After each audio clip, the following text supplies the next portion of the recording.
අද අපේ මාතෘකාව ව්‍යාපාර අපේක්ෂණ. මම මේ මාතෘකාව යෙදුවේ මේක ඇතුළේ කතා කරන තියෙන කාරණාවලට පොදු අර්ථයක් දෙන්න. ඔය අපේක්ෂණ කියන එකෙන් අදහස් වෙන්නේ පුතේ ව්‍යාපාර ආයතනයක් අනාගතයේදී ඉටු කරගන්න බලාපොරොත්තු වෙන අපේක්ෂාවන් කියන එක. මේ අපේක්ෂණ 4ක් තියෙනවා. සාමාන්‍යයෙන් ඕනම ව්‍යාපාරයක් මුලින්ම ගොඩනගන්නේ තමන්ගේ ව්‍යාපාරයේ ප්‍රධානම අපේක්ෂණය වන දැක්ම එහෙම නැත්නම් දෘෂ්ටිය.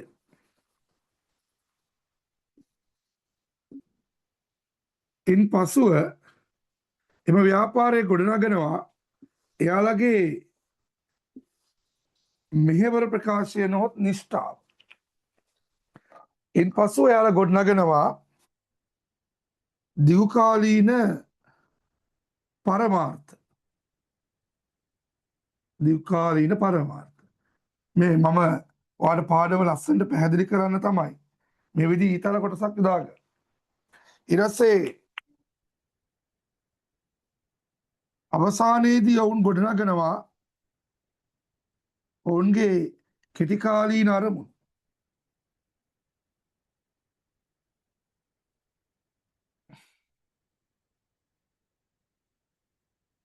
right. දැන් ඔන්න ව්‍යාපාරවලට තියෙන යනු අපේක්ෂණ වර්ග 4ක්. එක දැක්ම. නැත්නම් අපි කියනවා දෘෂ්ටිය කියලා. දෙක මෙහෙවර ප්‍රකාශය. නැත්නම් අපි කියනවා නිෂ්ඨාව කියලා. තුන පරමාර්ථ. 4 අරමුණු. මේ තමයි ව්‍යාපාර ආයතනයක ප්‍රධාන අපේක්ෂණයන් 4. දැන් මම මේ එකින් එක ඔයාලට පිළිවෙලට කියලා දෙන්න යනවා. ඔයාලට මම කියවනේ ව්‍යාපාරයක් මුලින්ම හදන්නේ දැක්ම. එහෙම නැත්නම් දෘෂ්ටිය. පුතේ දැක්ම එහෙම නැත්නම් දෘෂ්ටිය කියලා කියන්නේ ව්‍යාපාරයක් මුලින්ම ගොඩනගෙන අපේක්ෂණය. ඒ කියන්නේ තමන් අනාගතයේදී කවර තත්වයකට පත්වනවාද යන්න පිළිබඳව ඇති දිගුකාලීන දැකීම. ඒක තම සරල කරලා කියනවා නම් කවර හෝ ව්‍යාපාරයක් තමන් අනාගතයේ දවසකදී කවුද වෙන්න කැමති අන්තිමට යන්න හිතන් ඉන්න තැන. ඒක කවදද එතෙන්ට ගියොත් බිස්නස් එක ඉවර වෙනවා. ඒක ඔබට ඔළුව තියන් අහගෙන ඉන්නේ නැහැ. කවදද එතෙන්ට යන්න හිතන තැන.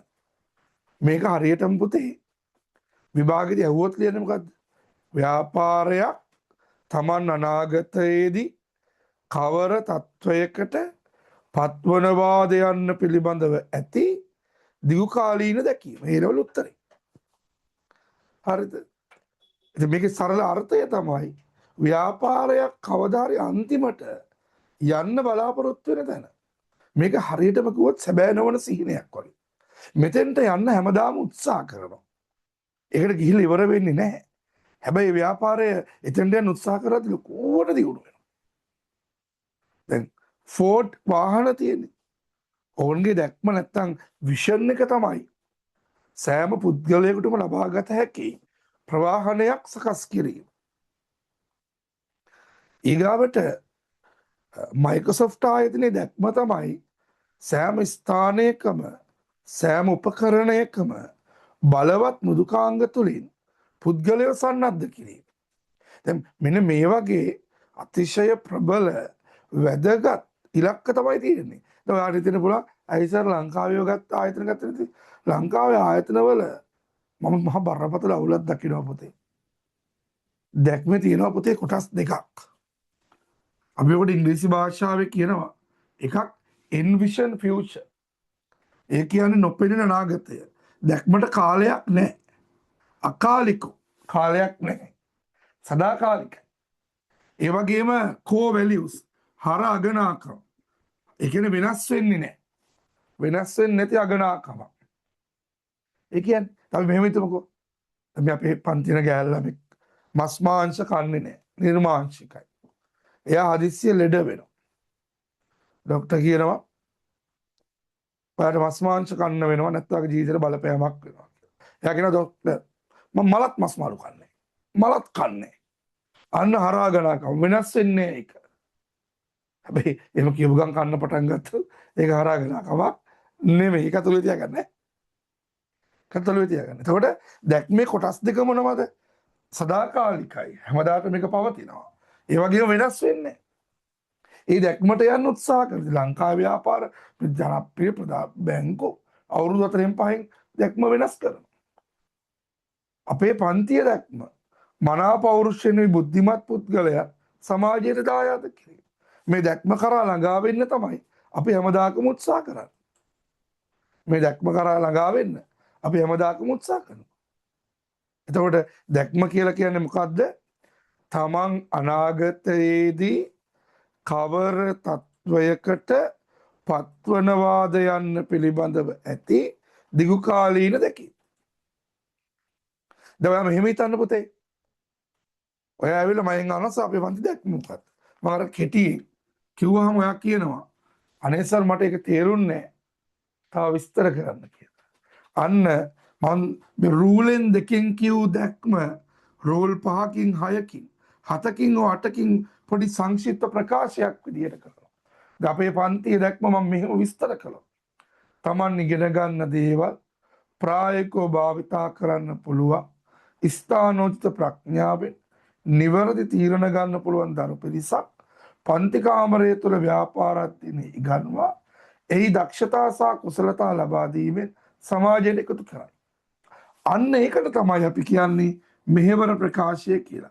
දැක්ම තවදුරටත් විස්තර කිරීම. දැක්ම තවදුරටත් විස්තර කිරීම තමයි මෙහෙවර ප්‍රකාශයකින් සිද්ධ වෙන්නේ. දැක්ම තවදුරටත් විස්තර කිරීම තමයි මෙහෙවර ප්‍රකාශයකින් සිද්ධ වෙන්නේ. දරුවනේ හොඳින් මතක තබා ගන්න ඕන. වැදගත්ම කාරණය තමයි අපි මුලින්ම දැක්ම හදන්නේ. බලන්න මේක නිකන් පුම්බුප නැති බැලුන්නේ වගේ. තද පාටින් තියෙන. හැබැයි නිෂ්ඨාව මෙහෙවර ප්‍රකාශය ඒක ලා පාටින් රතු බලලා පුම්බලා වගේ. දැන් ඉතින් මෙහෙමයි. බලයි විභාගයට ලියන්න එපා. දැක්ම යන පුම්බපු නැති බැලුමකි. ඒ පිම්බු විනිෂ්ඨයි. එහෙම නෙමෙයි. මම මේක තේරුම් කළා විතරයි ඈ. මෙතන බලන්න දැක්ම ඊටාම කෙටියෙන් කියලා. ඒ විස්තර කරන තැන තමයි මෙහෙවර ප්‍රකාශය. පුතේ මෙහෙවර ප්‍රකාශයක් කියන්නේ ව්‍යාපාරයේ අනාගත අපේක්ෂාවන් නැතුළත් මේ බලන්න. අනාගත අපේක්ෂාවන් නැතුළත් සංක්ෂිප්ත ප්‍රකාශය. ව්‍යාපාරයේ අනාගත අපේක්ෂාවන් නැතුළත් සංක්ෂිප්ත දැක්මෙන් කෙටියෙන් කියපු අපේක්ෂාව ටිකක් විස්තර කරලා සංක්ෂිප්තව කරන ප්‍රකාශය තමයි මෙහෙවර ප්‍රකාශය කියන්නේ. ඕනම ව්‍යාපාරයකට තියෙන්නේ එක දැක්මයි එක නිෂ්ඨාවයි. ඔකර කඩෙන් කියවන වැඩේ වලට වැදිනවා නේද? one vision and one mission. එක දැක්මයි එක නිෂ්ඨාවයි. සියලු ව්‍යාපාරවලට තියෙන්නේ එක දැක්මයි එක නිෂ්ඨාවයි. ඒතකොට දැක්ම කියන්නේ මොකක්ද? ව්‍යාපාරයක් Taman අනාගතයේදී කවර තත්වයකට පත්වනවාද යන්න පිළිබඳව ඇති දිගුකාලීන දැකීම. මෙහෙවර ප්‍රකාශය කියන්නේ ව්‍යාපාරයේ අනාගත අපේක්ෂාවන් ඇතුළත් සංක්ෂිප්ත ප්‍රකාශය. ඒ දෙක සදාකාලිකව ව්‍යාපාරයත් එක්ක ඉස්සරහට යනවා. එහෙම යන ව්‍යාපාරය ඒ දැක්මන නිෂ්ඨාවට අනුව දිගුකාලීන සහ කෙටිකාලීන ඉලක්ක හදනවා. ඔය දිගුකාලීන කෙටිකාලීන කියන්නේ වර්ෂයට වඩා වැඩියෙන් කල් ගත වෙන ඒවා. අපි සාමාන්‍යයෙන් සලකනවා දිගුකාලීනයි කියලා. වර්ෂයට අඩුවෙන් කල් ගත වෙනවා නම් පුතේ අපි ඒක සලකනවා කෙටිකාලීනයි කියලා. ඒ අනුව අපි පරමාර්ථ කිහිපයක් හදනවා. පරමාර්ථ කියන්නේ දිගුකාලීන අපේක්ෂා. ව්‍යාපාරයක් දිගු කාලයේදී ළඟා කර ගැනීමට අපේක්ෂා කරන පුළුල්ව ප්‍රකාශ කරන අපේක්ෂාවලට අපි කියනවා පරමාර්ථ කියලා. දිගු කාලයේදී ළඟා කර ගැනීමට අපේක්ෂා කරන. ඒක තේරුම අවුරුද්දට වඩා වැඩි කාලයක් යනවා. පුළුල්ව ප්‍රකාශ කරනු ලබන ඉලක්කමක් නැතුව ඉලක්ක කියන්නේ. ඒකයි පුළුල්ව ප්‍රකාශ කරන. උදාහරණයක් ලාභය උපරිම කිරීම. ලාභය උපරිම කිරීම බලන්න ඉලක්කමක් නැහැ. උපරිමේ පුළුවන් තරම් උපරිම ගන්න. තව එකක් විකුණුම් උපරිම කිරීම. බලන්නකො මේවා කරන්න අවුරුද්දට වැඩි කාලයක් කොහොමත් යනවා. ඉලක්කමක් දාලා නැහැ. යන්න පුළුවන් උපරිමයට යන එක. ඒව තමයි පුතේ අපි පරමාර්ථ කියලා කියන්නේ. දිගු කාලයේදී ළඟා කර ගැනීමට අපේක්ෂා කරන පුළුල්ව ප්‍රකාශ කරන අපේක්ෂා. ඒක තේරුම් මම දැන් මට කියා දුන්නා. දිගු කාලයෙන් අදහස් වෙන්නේ අවුරුද්දට වඩා වැඩි කාලයක් යනවා. පුළුල්ව ප්‍රකාශ කරන අදහස් වෙන්නේ ඒක ඉලක්කමක් නැතුව උපරිමාගයක් අපේක්ෂාවක් ඇතුළත් කරන. බලන්න ඒ වගේ පරමාර්ථ කිහිපයක් ව්‍යාපාරට තියෙන්න පුළුවන්. ඒ මොනවද කියලා මම තව ටික ගන්නන්න. ඒ වගේම ඒ පුළු බැම් බලවට පේනද මේ කොළ පාට ඊතලයට සෙට් වෙන විදියට වෙන වෙනම නිල් පාට ඊතල ඇඳලා තියෙනවා කියනවා. මේ තියෙන්නේ. ඒ කියන්නේ ඒවට තමයි පුතේ අරමුණු කියන්නේ. ඒ අරමුණක් අපි විස්තර කරන්නේ පුළුල් පරමාර්ථයකට අදාළ ප්‍රතිඵල නිශ්චිතව ප්‍රකාශ කිරීම. පුළුල් පරමාර්ථයකට අදාළ ප්‍රතිඵල නිශ්චිතව ප්‍රකාශ කළ විට අරමුණු කියලා හඳුන්වනවා. බලන්න.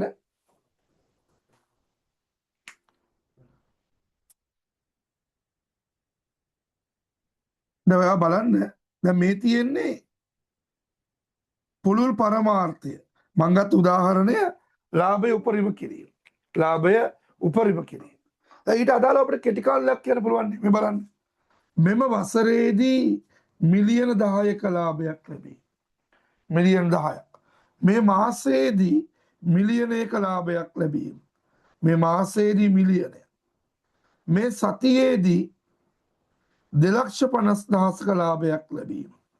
අද දවසේදී 50,000ක ලාභයක්. බලන්න මං කෙටි කාල ඉලක්ක 4ක් කිව්වා. මේ අවුරුද්දේ මිලියන 10ක් උපයන එක. මේ මාසයේ මිලියනයක් උපයන එක. මේ සතියේ 2,50,000ක් උපයන එක. අද දවසේ 50,000ක් උපයන එක. හැබැයි හතරම ලාභය උපරිම කිරීම කියන මෙන්න මේ පරමාර්ථයට අදාළ. මේ පරමාර්ථයට අදාළයි. ඒ අනුව පුතේ මෙවැනි පුළුල් පරමාර්ථයකට අදාළ ප්‍රතිඵලයක් නිශ්චිතව ප්‍රකාශ කළා.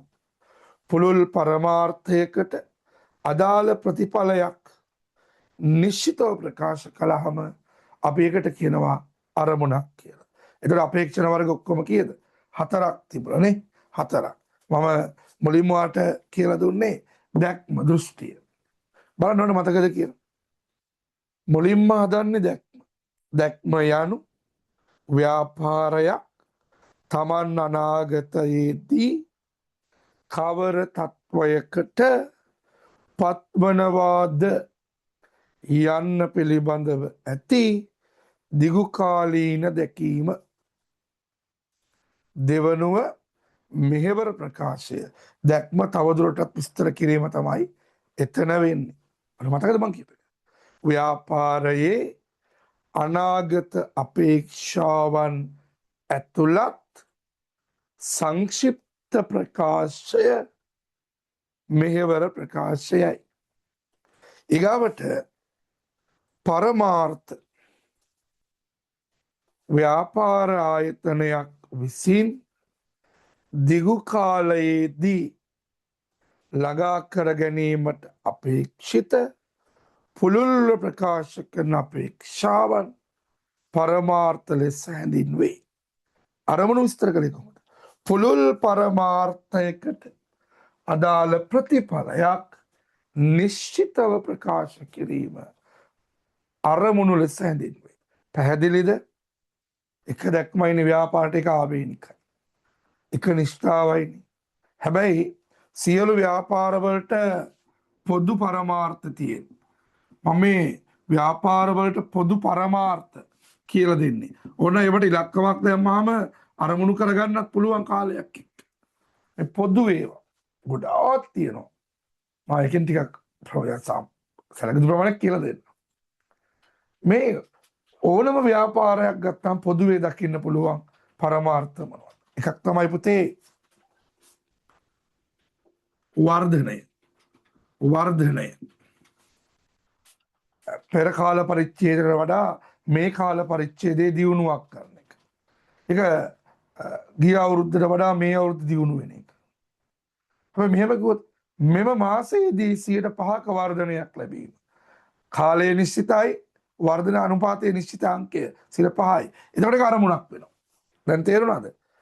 වර්ධනය කියන්නේ පරමාර්ථයක්. ඉලක්කමක් නැතුවනේ කියන්නේ. පුළුවන් තරම් වර්ධනය වෙන එක. හැබැයි මෙම මාසයේදී 5% වර්ධනයක්. එතකොට කාලය සහ වර්ධනය වෙන ප්‍රතිශතය නිශ්චිතයි. එතකොට අරමුණක්. එච්චරයි පුතේ වෙනස. පළවෙනි එක වර්ධනය. 2 වෙළඳපොලේ රැඳී සිටීම. වෙළඳපොලේ රැඳී සිටීම. පුළුවන් තරම් කල් වෙළඳපොලේ ඉන්න එක. ඉදිරි මාස 3 වෙළඳපොලේ රැඳී සිටීම. එහෙම කිව්වොත් නම් ඒක අරමුණක් වෙනවා. වෙළඳපොලේ රැඳී සිටීම. විකුණුම් උපරිම කිරීම. විකුණුම් උපරිම කිරීම කියන්නේ පුතේ විකිණන ඒකක සංඛ්‍යාව පුළුවන් තරම් වැඩි දියුණු කරන එක. විභාගයට 4යි නෝනේ තව එකක් කියන්න. විකුණුම් පිරිවැටුම. පිරිවැටුම කියන්නේ ආදායම. උපරිම කිරීම. මේ විකුණුම් උපරිම කිරීම කියන්නේ විකිණන ඒකක සංඛ්‍යාව උපරිම කිරීම. විකුණුම් පිරිවැටුම උපරිම කිරීම කියන්නේ භාණ්ඩ විකිණීමෙන් උපයන ආදායම උපරිම කිරීම. ඊළඟට මේ ආදායම වැඩි කරන්න පුළුවන් ක්‍රම දෙකක් තියෙනවා. එකක් විකිරණ ප්‍රමාණය වැඩි කරගන්න. නැත්නම් ඉතින් විකුණන එකේ මිල වැඩි කරන්න. එතකොට විකුණන ගාන එහෙම තිබ්බත් ආදායම වැඩි වෙනවා. ඊගාව එක වෙළඳපොළ කොටස. වෙළඳපොළ කොටස උපරිම කිරීම. මම හැම අවුරුද්දෙම දරුවන්ට කියනවා මේ වෙළඳපොළ කොටස කියන්නේ පුතේ භූමිය නෙමෙයි. ව්‍යාපාරයක වෙළඳපොළ කොටස කියන්නේ ඒ ව්‍යාපාරය වෙළඳපොළට සපයන භාණ්ඩය ගන්න සමස්ත වෙළඳපොළේ ඉන්න පාරිභෝගිකයන්ගෙන් ව්‍යාපාරයට අයිති ප්‍රමාණය. දැන් හිතන්න මම ජෑම් විකුණන වෙළෙන්දෙක් කියලා. ලංකාවේ ජෑම් කන පාරිභෝගිකයෝ 100ක් ඉන්නවා. මම සපයන ජෑම් වර්ගය කනවා 15 දෙනෙක්. මගේ වෙළඳපොළ කොටස කීයද? 15යි. අර 100න් 15යි.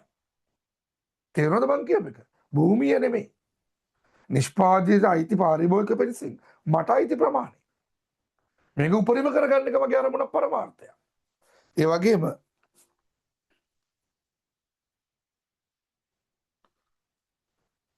පුළුල් වෙළඳපොළක් ලබා ගැනීම.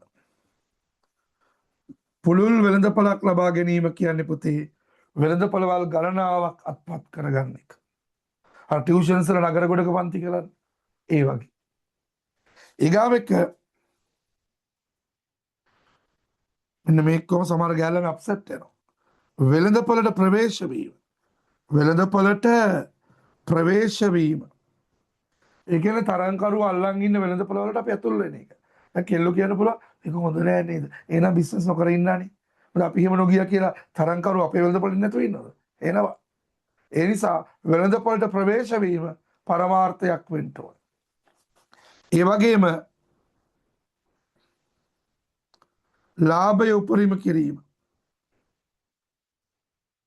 ඒකේ තේරුම ව්‍යාපාරයට උපයන්න පුළුවන් උපරිම ලාභයට යන එක. ඒ වගේම තෘප්තිමත් ලාභයක් ලැබීම. පුතේ ඒක තේරුම ව්‍යාපාරයේ අයිතිකරුවා ඉන්නේ. කොටස් හිමියෝ සමාගම කරන ඔවුන් තෘප්තිමත් වන ලාභයක් උපයන එක. 4යි ඕනේ.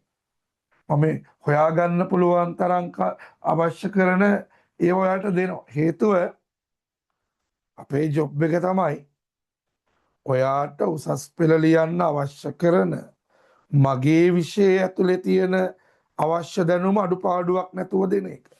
එතකොට තමයි ඔයාට හොඳ ප්‍රතිඵලයකට යන්න පුළුවන්. නමුත් දැන් අද බලන්න මේ පාර උසස් පෙළ ප්‍රතිඵල අනුව බැලුවාම අපේ විෂය ව්‍යාපාර අධ්‍යයන ප්‍රතිඵල අවම මට්ටමක තියෙන. ඒක මම දෙපැත්තක් දකිනවා. මට පෙර බරපතල කාරණාව තමයි ඔන්ලයින් අවකාශයේ ඉන්න ජනප්‍රිය සෙට් එකක් ඉන්නේ. උන්ට ප්‍රතිඵල ඇත්තෙම නැහැ. ඒකට ඔය එක එක නගරවල අලුතෙන් බිහි වෙච්ච ළමයි දහස් ගණන් තියාගෙන ඉන්නේ. ඔය TikTok වල ජෝක් කර කර විහිළු කර කර මොටිවේෂන් කර කර ඒ සෙට් එකෙත් නැහැ. ඇයි මොකද හේතුව අපි හෙට ඔයාට අලුතෙන් ප්‍රශ්නයක් විෂය ප්‍රශ්නයක් ගොඩනගන්න කල්පනා කරනකොට ඒ සෙට් එක කල්පනා කරන්නේ හරිද හෙට පන්තිය කරන ජෝක් එක මොකක්ද දෙන මොටිවේෂන් ටෝක් එක මොකක්ද සබ්ජෙක්ට් එක නෙමෙයි ඒක වීඩියෝ කරගෙන කොහොමද වෛරල් කරගන්නේ පවුනේ අවුල් ඔගොල්ලෝ මං කියන්නේ පව් ඕගොල්ලෝ අපි අපේ පන්ති කාමරවල හෙට උගන්වන්න ප්‍රශ්න පත්‍රයක් ලෑස්ති කරනකොට සමහර ටියුෂන් සර්ලා එයාලගේ ස්ක්‍රිප්ට් රයිටර් හෙට පන්තියේ කියන්න කියලා දෙන නෝට් එක ස්ක්‍රිප්ට් එක කටපාඩම් කරනවා. ඒතර උගන්වනව නෙමෙයි ඩ්‍රාමා එකක් කරනවා. ඒක ගොඩ ප්‍රතිඵල වෙන්න. අපි මේ මහන්සි වෙන්නේ මේ තොරතුරු හොයලා උගන්වලා. අපි ගන්න දරුවට අවශ්‍ය කරන අඩුපාඩුවක් නැතුව දැනුම ලබා දීලා මේ ළමයි ටික කොට දාන්න. ඉතින් ඒක වත් තේරුම් ගන්න ඕනේ පුතේ. තේරුම් ගන්න ඔයා අපි දෙන දේ උපරිමයෙන් ගන්න වැඩ කරන්න. වැඩ කළ විභාගේ පාස් වෙන්න. හරිද? මම තව කියන්නම්. තව තියෙන අරමුණු පරමාර්ථ. සේවක සුබ සාධනේ. මට සරකල් දෙන්න පුළුවන් නේ. සේවක සුබ සාධනේ. හැම ව්‍යාපාරයකම අරමුණ. අයි පුතේ සමාජ සුබ සාධනේ. සමාජයට යහපතක් කිරීම. හැම ව්‍යාපාරයකම අරමුණ. පිරිවැය නායකත්වය ලබා ගැනීම. පිරිවැය නායකත්වය කියන්නේ ඒ වියදමින් තියෙන වියදම අඩුම පිරිවැය අඩුම භාණ්ඩය වෙන එක. ඔය සමහර භාණ්ඩ වලට අපි කියන්නේ අඩුම ගානට වෙළඳපොලේ තියෙන එක කියලා. එහෙම නැත්නම් සමහර අය try කරනවා ගුණත්ව නායකත්වය. ක්වොලිටි එක හොඳම භාණ්ඩය. අපි කියන්නේ වෙළඳපොලේ තියෙන ක්වොලිටිම ප්‍රොඩක්ට් එක, ක්වොලිටිම සබන් කෑල්ල එක. ක්වොලිටිම ෂැම්පූ එක. ඒ තමයි ගුණත්ව නායකත්වය කියන්නේ. ඒ වගේම වෙළඳපොළ නායකත්වය. ඒ කියන්නේ පුතේ වෙළඳපොලේ අංක 1 ආයතනය වෙන එක. වෙළඳපොලේ අංක 1 ආයතනය වෙන එක. හරි. වෙළඳපොලේ අංක 1 ආයතනය වෙන එක.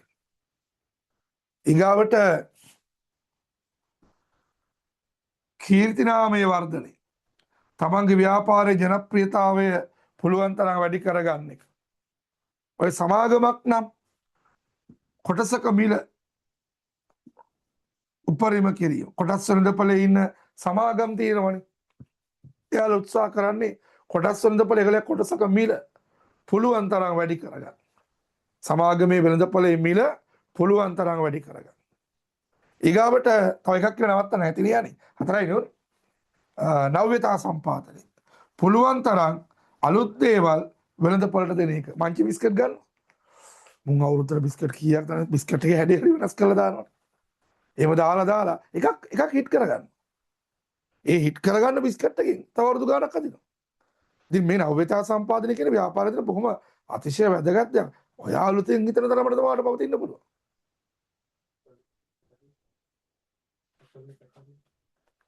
හරි. ඊගාවට ඔය Apple ෆෝන් එක. ඒගොල්ලෝ හැම අවුරුද්දෙම දැන් මේ පාරත් 18 එක ගනන්නේ මේ අගෝස්තු සැප්තැම්බර් නකොට. ඔවුන්ගේ නව්‍යතා සම්පාදනය තමයි වෙළඳපොලේ පවතින්නේ. ෆෝන් එක අලුත් නොකරලා පවතින. හැබැයි ඒකට සෙන්සුරස් එක වෙන්නේ නැහැ. උනුත් කියනවා අංක වෙනස් කර හරි. ඉතින් නව්‍යතා සම්පාදනයේ පැවැත්මට අත්‍යවශ්‍යයි. තේරුණාද කියපේ? ඊට මේක ලියාගමුනේ. යන ටියුට් එකට. දැන් අපි ඊගාවට යනවා ව්‍යාපාරයක් විසින් අරමුණු සහ පරමාර්ථ පිහිටුවීමේදී සැලකිය යුතු කරුණු. දැන් ඔයා ව්‍යාපාරයක් කරනවා නම් ඔයා ව්‍යාපාරයට ඉලක්ක හදනකොට ප්‍රධාන කාරණා 4ක් ඔළුවේ තියාගෙන හදන්න. ඒ 4 කියලා දෙන්න. මේ 4 තමයි සැලකිලිමත් වෙන්න ඕන කරුණු. ඔයාගේ ව්‍යාපාරයට අරමුණක් හෝ පරමාර්ථයක් ගොඩනගවනා ඒ අරමුණ සහ පරමාර්ථය ගොඩනැංවීමේදී ඔයා හිතන්න ඕන කරුණු මොනවද? කාරණා 4ක් තියෙනවා. 1 ව්‍යාපාරය ළඟා කර ගැනීමට උත්සාහ කරන්නේ කුමක්ද? ඔයාගේ ව්‍යාපාරය ළඟා කරගන්න උත්සාහ කරන්නේ කුමක්ද? 2 ඒ ළඟා කරගන්නේ කෙසේද? කොහොමද කරගන්නේ? 3 කවර කාලයකදීද? 4 එය ළඟා කරගත් බව දැනගන්නේ කෙසේද? ඔන්න කාරණා 4. පළවෙනි එක මොකද්ද? ව්‍යාපාරයේ විසින් ළඟා කරගන්න උත්සාහ කරන්නේ කුමක්ද? 2 ඒ ළඟා කරගන්නේ කෙසේද කොහොමද? 3 කවර කාලයකදීද? 4 ඒ ළඟා කරගත්ව දැනගන්නේ කෙසේද? 2 ව්‍යාපාරයේ පැත්තෙන් කියන්න උදාහරණයක්. ළඟා කරගන්න උත්සාහ කරන්නේ කුමක්ද? මේ වර්ෂයේදී මිලියනයක ශුද්ධ ලාභයක්. හරිද? කෙසේද? විකුණුම් වැඩි කර ගැනීම. කවර කාලයකදීද? වසරකදී. දැනගන්නේ කෙසේද? වර්ෂය අවසානයේ ගිණුම් පොත් සකස් කරනවා. ඔයාට අදාළ එකක් කියන්න. ළඟා කරගන්න උත්සාහ කරන්නේ කුමක්ද? ඒ ලෙවල් වලට ඒ 3ක්. කෙසේද? කැපවීමෙන් අධ්‍යාපන කටයුතු කරනවා. කවර කාලයකදීද? වසර 2කදී. ඒ ළඟා කරගත් බව දැනගන්නේ කෙසේද? ප්‍රතිඵල ලැබෙන්නේ පසු. හරිද? එතකොට අපි අරමුණු පරමාර්ථ පිහිටුවනකොට මෙන්න මේ කාරණා 4 ගැන විශේෂයෙන් අවධානය යොමු කරන්නට ඕනේ. පරමාර්ථ හා අරමුණු පිහිටුවීමේ වැදගත්කම්.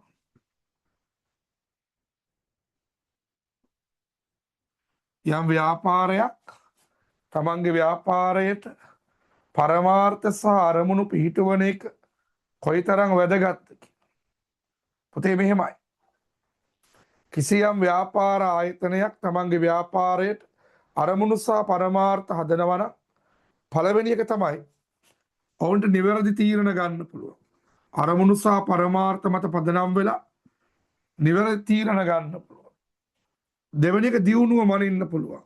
කාල පරිච්ඡේදයේ අවසානයේ බලන්න අරමුණු පරමාර්ථ ඉටු වෙලා. අරමුණු පරමාර්ථ ඉටු වෙලා නම් පුතේ දියුණුව වෙලා.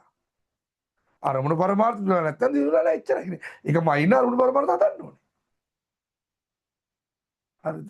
ඊගාට ක්‍රියාකාරකම් තක්සේරු කිරීමට. ක්‍රියාකාරකම් තක්සේරු කරන්න. ඒ කියන්නේ කරන ක්‍රියාව හරිද වැරදිද කියලා තක්සේරු කරන්න. අපි කරන ක්‍රියාව නිසා ඉලක්ක ඉටු වෙනවා නම් අපි කරන්නේ හරි ක්‍රියාවක්. අපි කරන ක්‍රියාව නිසා ඉලක්ක ඉටු වෙන්නේ නැත්නම් අපි කරන්නේ වැරදි ක්‍රියාවක්. ඒ අනුව අපි හරි දෙයක්ද වැරදි දෙයක්ද කරන්නේ කියලා ක්‍රියාකාරකම තක්සේරු කරන්න අපිට අරමුණු සහ පරමාර්ථ හදා ගන්න වෙනවා. ඊගාව එක පුද්ගල කාර්යයන්ට මඟ පෙන්වීමට. දැන් හිතන්න මම ආයතන ප්‍රධානියෙක්. ඔයා මගේ ආයතනයේ සේවකයෙක්. මම ඔයාලට කතා කරලා කියනවා වැඩ කරනවා මදි. ඔයා මගෙන් අහනවා සර් කොහොමද මම වැඩ කරන්නේ කියලා. එතකොට මට ඔයාට පැහැදිලි කරන්න වෙනවා අපිට මෙන්න මේ වගේ ඉලක්ක තියෙනවා. මේ ඉලක්ක වලට යනවා දවසකට මෙන්න මේ වගේ කාර්යභාරයක් කරන්න ඕනේ. ඒ කාර්යභාරය ඔයාගෙන් ඉටු වෙන්නේ නැහැ. එහෙම කියලා ඔයාට පැහැදිලි කරන්න මට ඉලක්ක තියෙනවා මේ. පුද්ගලයන්ට මඟ පෙන්වන්න ව්‍යාපාර ඉලක්ක තියෙනවා. පැහැදිලිද? රයිට්. එහෙනම් ව්‍යාපාර අරමුණු සහ පරමාර්ථ පිහිටුවන එක වැදගත් ඇයි කියලා පැහැදිලි කරන්න හරි හේතු ලියන්න හරි ආවොත් මෙන්න මේ හේතු අන්තර්ගත උත්තරයක් වයින් එන්න ඕන.